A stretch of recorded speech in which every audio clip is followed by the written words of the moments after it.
Hai, Assalamualaikum. Balik lagi di channel Bidan Nabi.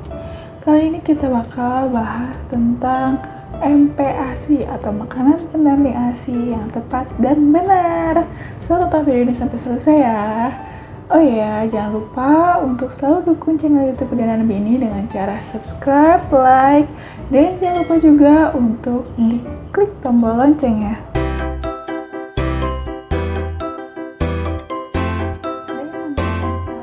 Resep MPASI tunggal atau pure buah aja selama berminggu-minggu. Terus ada juga yang ngasih saran resep MPASI-nya itu bubur susu dan sayuran aja selama sampai 8 bulan. Ada juga yang ngasih saran nggak boleh makan ikan, telur, daging gitu kan. Padahal kesalahan dalam pemberian MPASI ini bisa menyebabkan pertumbuhan yang tidak optimal dan juga stunting. Nah, bagaimana sih pemberian MPASI yang tepat dan benar menurut WHO dan IDAI atau Ikatan Dokter Anak Indonesia?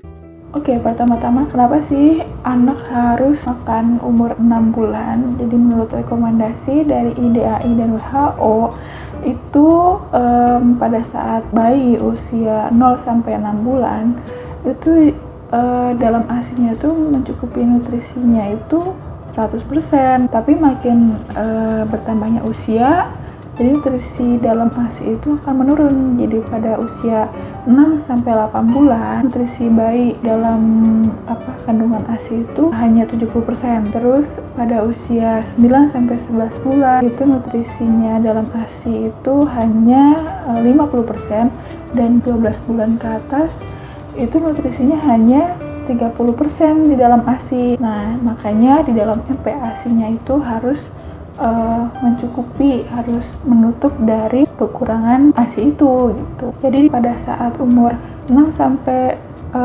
bulan berarti kandungan MPASI-nya itu harus mencukupi 30% nutrisi bayi. Terus di umur 9-11 bulan berarti kandungan nutrisinya dalam MPASI-nya itu harus 50%, dan di atas 12 bulan berarti kandungan MPASI-nya itu harus 70%. Bukan cuma energi aja ya, zat besi yang ada pada ASI itu tuh kecil banget dibanding kebutuhan bayi. Untungnya dari usia 0-5 bulan itu masih ada cadangan zat besi dari kelahiran. Nah, di atas itu cadangannya udah habis. Artinya karena ASI cuma mencukupi sedikit banget kebutuhan zat besi bayi, nah ini harus dipenuhi dari MPASI-nya. Bayi 6 bulan butuh sekitar 11 mg zat besi per hari. Nah, ASI dapat memenuhi 0,2 mg. Jadi sisanya 10,8 mg zat besi itu harus terpenuhi dari MPASI. Nah, defisiensi zat besi atau kekurangan zat besi terutama pada infansi atau bayi ini itu dapat mengakibatkan gangguan otak. Apa hubungannya zat besi sama otak? Nah, proses mielinisasi otak itu butuh zat besi. Sementara proses ini di 2 tahun pertama terutama itu lagi hot-hotnya. Nah, gimana kalau pas lagi proses pembentukan otak zat besinya kurang? Jadi apa yang terjadi? Dia mengakibatkan gangguan struktur fungsi otak. Jumlah kalori dari MPASI yang dibutuhkan itu sebanyak 200 kilokalori per hari untuk bayi usia 6-8 bulan. Terus 300 kilokalori per hari untuk usia 9-11 bulan. Dan 550 kilokalori untuk usia 12-23 bulan. Jadi makin usianya bertambah, kalorinya itu semakin bertambah juga. MPASI harus bisa menggantikan energi dan zat gizi pada ASI yang sudah mulai berkurang. Jadi MPASI itu harus bisa memenuhi kebutuhan karbohidrat, lemak, protein, zat besi, dan mikronutrien lainnya sesuai kebutuhannya per hari. Sumber makanan kayak karbohidrat contohnya beras putih, kentang, jagung, ubi, dan gandum. Sumber makanan kayak protein contohnya telur, daging kayak daging sapi, kambing, ayam, atau ikan kayak ikan kembung, ikan tongkol, ikan salmon, ikan dori, tenggiri, kakap, mas, lele, mujair, hati ayam, tempe, tahu juga. Nah, sumber makanan kaya lemak contohnya adalah lemak daging, mentega, dan berbagai minyak, kayak minyak zaitun, minyak kedelai, minyak jagung, sawit, wijen. Sumber makanan kaya zat besi contohnya hati ayam dan daging merah seperti daging sapi. Zat besi ditemukan juga pada ikan kembung, daging ayam, telur, dan sayuran berwarna hijau.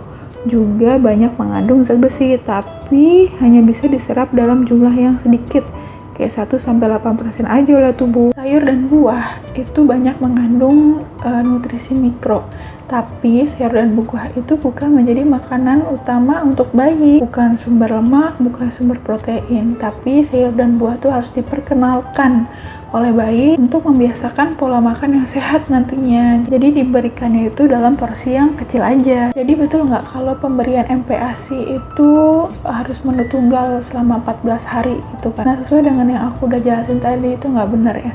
Jadi WHO itu nggak merekomendasikan MPASI menu tunggal. Jadi misalnya nih, biasanya berdasarkan katanya doang, tapi nggak berdasarkan dari WHO gitu loh. Jadi katanya itu kalau misalnya 5 hari pertama makanan MPASI-nya itu pure pepaya terus plus asip gitu kan, asi perah itu doang gitu. Terus 5 hari berikutnya pure alpukat sama asip, terus 5 hari berikutnya lagi pure pisang sama asip gitu. Nah begitu terus kan selama 14 hari itu katanya perkenalan gitu. Nah kalau misalkan cuma dikasih itu doang berarti kan nggak ada nutrisi yang lainnya nggak ada, cuma itu doang gitu loh. Dan akibatnya apa? Akibatnya kan pasti bakal terjadinya defisiensi zat besi atau kekurangan zat besi yang mengakibatkan yang tadi aku udah bilang, jadi mengakibatkan gangguan otak gitu kan. Jadi kayak jatuhnya kayak bahaya sih ya. Makanya salah ya kalau yang menu tunggal itu. Jadi MPASI yang benar adalah yang mengandung karbohidrat, mengandung lemak, protein, dan terutama zat besi itu. Nah, untuk konsistensinya itu ditingkatkan ya seiring usia anak. Jadi saat usia 6-8 bulan itu makanannya berupa halus, jadi kayak bubur atau kayak puree atau kayak mash. Nah, pada usia 8 bulan itu bayi boleh diberikan finger food, jadi kayak cemilan kayak wortel kukus atau alpukat atau pepaya yang dipotong-potong itu boleh, tapi di bawah dari 8 bulan itu belum boleh ya dikasih finger food ini karena kekuatan rahangnya itu belum maksimal gitu loh. Nanti jadinya kan ada masalah gitu karena dipaksa jatuhnya. Jadi belum boleh ya untuk cemilan itu di bawah 8 bulan. Di atas setahun itu bayi boleh makan apa yang orang tuanya makan, jadi udah nggak halus lagi, terus pokoknya udah bebas makan apa aja yang si orang tua itu makan juga. Nah, untuk frekuensi MPASI-nya itu maksudnya berapa kali makannya itu juga ditingkatkan sesuai dengan usianya. Jadi 2-3 kali per hari untuk usia 6-8 bulan dan 3-4 kali sehari untuk usia 9-23 bulan. Snack gitu atau cemilan itu kayak buah atau biskuit bayi itu bisa dikasih 1-2 kali per hari. Jadi snack itu jangan banyak-banyak ya, karena kalau misalkan dia kenyang sama snack, akhirnya dia nggak mau makan MPASI-nya itu. Padahal kan yang makanan utamanya itu kan yang MPASI yang ada kandungan karbohidratnya, lemak, protein, zat besi lengkap di situ. Tapi kalau dia cuma fokus ke snacknya doang, nggak makan MPASI, akhirnya berat badannya nggak naik, terus karena defisiensi zat besi, pokoknya jadi macam-macam. Makanya snacknya itu cuman ya snack, cemilan, jadi nggak perlu banyak-banyak, cukup 1-2 kali per hari aja. Oh ya, jus buah itu nggak boleh ya dikasih untuk anak usia di bawah 12 bulan karena tinggi glukosa. Nah, jadi kalau mau kasih buah itu dalam bentuk puree atau mash atau bisa buah potong. Nah, kalau buah potong tuh harus tunggu 8 bulan dulu ya. Jadi nggak boleh di bawah 8 bulan. Nah, untuk cemilan atau snacknya itu yang benar adalah buah atau biskuit bayi. Nggak boleh kayak cemilan kayak yang manis-manis kayak permen, coklat. Itu sangat tidak dianjurkan. Nah, saat makan itu harus taat feeding rules atau aturan makan, yaitu makan hanya 30 menit. Jadi habis nggak habis. ya udah jangan dipaksa gitu. Jika makanan yang masuk dalam 30 menit itu dirasa kurang, itu frekuensinya bisa ditambahkan atau ditambahkan jenis makanan yang tinggi kalori. Jurus jitu pemberian MPASI yang benar salah satunya adalah dengan teknik responsive feeding, yaitu ibu hendaknya bersabar dan memberikan dorongan agar bayi mau makan. Yang kedua, jangan memaksa bayi untuk makan, jadi biarin bayi itu memilih makanannya. Maksudnya itu misalkan hari ini dia tuh gak suka sama yang gini, makanannya itu agak masih ada sisa gitu kan, berarti besoknya ibunya ya ganti menu lain gitu. Maksudnya kayak ganti-ganti menu biar dia tuh juga nggak bosan gitu. Gunakan mangkok tersendiri berukuran 250 ml untuk memastikan asupan bayi. Jangan lupa untuk selalu mencuci tangan sebelum dan sesudah mempersiapkan makanan dan menjaga kebersihan alat-alat makan dan bahan makanannya. Usahakan selalu ada kontak mata dengan bayi supaya ibu tahu tanda kapan bayi lapar dan kenyang. Jangan kaget kalau bayi melepeh makanan di awal, karena bayi itu butuh dikenalin 5-15 kali sehingga bayi itu menyukai makanan. Nah, boleh nggak nih kalau MPASI itu dikasihnya tuh yang MPASI instan? Nah, sebenarnya mau yang homemade atau yang instan itu pasti ada kekurangan dan kelebihannya masing-masing. MPASI homemade itu tentunya akan lebih kaya rasa dan variasi, tapi kekurangannya itu biasanya itu MPASI yang homemade atau buatan sendiri itu kandungan zat besinya itu minim. Nah, sementara kalau yang MPASI instan itu pada umumnya itu udah ditambahkan zat besi terfortifikasi yang jumlahnya itu disesuaikan dengan kebutuhan anak per hari. Tapi MPASI instan ini kekurangannya adalah dalam hal rasa dan variasi. Tapi katanya MPASI pabrikan mengandung pengawet, bahaya kan? Semua produk makanan bayi yang dijual harus memenuhi Kodeks Alimentarius dari WHO. Aturan tersebut melarang penggunaan pengawet, zat adiktif lain yang berbahaya untuk anak.